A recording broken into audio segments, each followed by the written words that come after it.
Who's on your team? Find out in this episode of 5 Minutes Closer. I'm Vaughn Weatherford, and this is 5 Minutes Closer. For the next 5 minutes, let's explore some biblical truths and apply them to your life. No podcast, including this one, can transform your life or give you what you really need. Only Jesus can do that. You can find out why in what I've called the first five episodes of 5 Minutes Closer. Each following episode explores scriptural truths that, if you follow them, will bring you 5 minutes closer to the person God created you to be. Let's see if we can get you 5 minutes closer. My Little League championship was decided in an afternoon meeting of coaches before the season began. After tryouts, the coaches would gather and divide up all the names of the kids who wanted to be in Little League that year.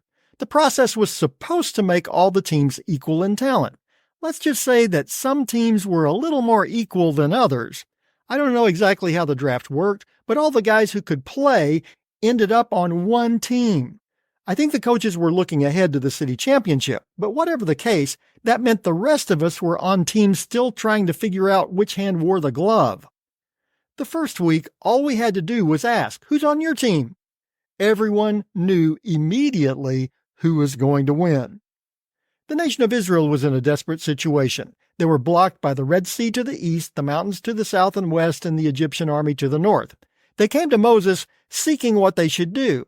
Moses' answer was to stop complaining and look who's on your team. It's found in Exodus chapter 14, verses 13 and 14. And Moses said to the people, "Fear not, stand firm, and see the salvation of the Lord, which he will work for you today. For the Egyptians whom you see today, you shall never see again. The Lord will fight for you. You have only to be silent." Always remember who's on your team. The people of Israel didn't. To be fair, they were in a bad situation. After the 10th plague, Pharaoh allowed the people of Israel to leave. He immediately realized, however, that this meant there was no one left to make bricks for his buildings, so he sent his army after them. When the people of Israel saw the Egyptian soldiers chasing them, they blamed Moses for leading them into the wilderness to die. They forgot who brought them out on this journey in the first place. It wasn't Moses, and it wasn't his brother Aaron.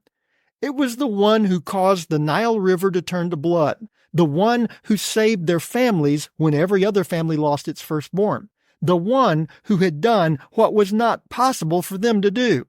He caused the Pharaoh to let them go. Oh, and he created the universe. They had forgotten the one who spoke the world into existence was with them. Sometimes we forget who's on our team. We get caught up on who's against us and forget the one who is for us. The Israelites nearly chose slavery over the promised land. They forgot who brought them there. Don't make the same mistake. Make sure you are following God's will. The Bible's the place to start. When you do, you will discover what the people of Israel were about to discover. God is on your team. Moses told the people of Israel to remember. Specifically, he says, "Fear not." That phrase appears a lot in the Bible. Why? Because we forget who's on our team. Moses tells the Israelites what every believer needs to remember. The Lord will not abandon us, ever. We know the rest of the story. God parts the Red Sea and delivers the nation of Israel. When you know Jesus, the same God lives in you. Remember who's on your team, because now you're 5 minutes closer. My prayer is that these 5 minutes have challenged you, inspired you, and caused you to consider applying God's message for your life from His Word. To find out more, visit our website at 5minutescloser.com. Join me next time to see if we can get you 5 minutes closer.